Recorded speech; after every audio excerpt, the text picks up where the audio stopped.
A 62-year-old woman has been granted permission to have sperm removed from her dead husband, who passed away just before Christmas. The Perth husband and wife were married for more than 40 years and had wanted another child after their two adult children died. But the case has raised questions around the ethics of posthumous fertilisation. Joining me now live is Professor of Reproductive Medicine at the University of Western Australia, Roger Hart. Thank you so much for joining us today. This is obviously quite a fascinating set of circumstances.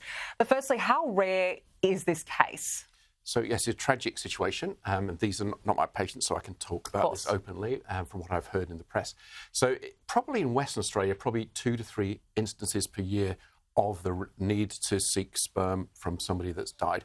I can't speak nationally, but I would imagine it's a similar rate according to each state. And the laws are different in each state, in different jurisdictions. So it's quite a rare situation, but perhaps what's rarer in this situation is the circumstances, a tragic backstory, and the ages of the unfortunate man that died and his wife now. So that's what makes it, I suppose, rarer. But it's unfortunately happening probably 2 to 3 times a year, probably when after a car crash or a mine site injury for very tragic situation.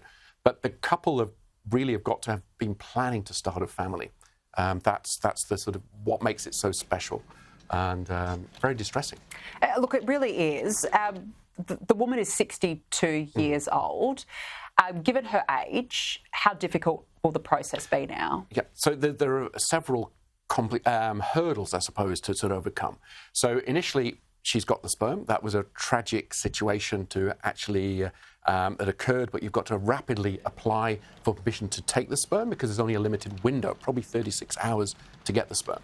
And then there's a time for reflection. But moving forward, what she will have to do is she would have to consider an egg donor because of her age. Unfortunately, her eggs will not be suitable for an IVF process.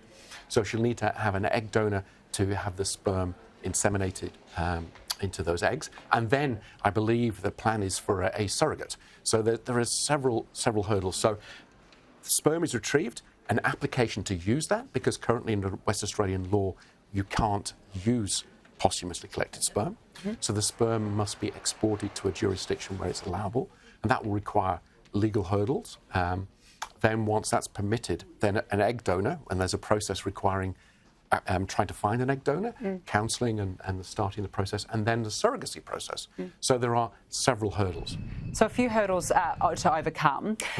Overall, are there ethical issues with this sort of procedure? Well, with this procedure, I suppose we've got to go back what underlies any treatment we do, and that is really the best interest of the child born. And West Australian legislation is founded on that, is what is the right thing to do. So that is a challenge in this situation.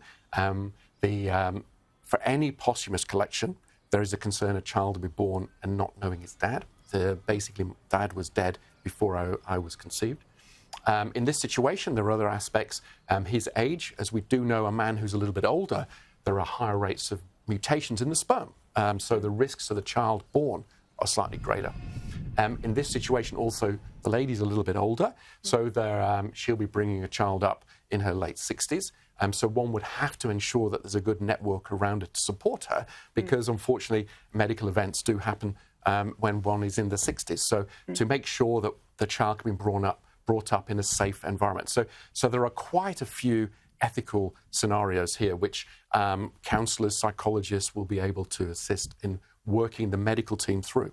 I guess it's a tough one, because who can really decide what's right or wrong? Absolutely. It's very, very difficult. And different people will give different views. So certainly medically, it's feasible. There are certain legal bureaucratic hurdles to be overcome.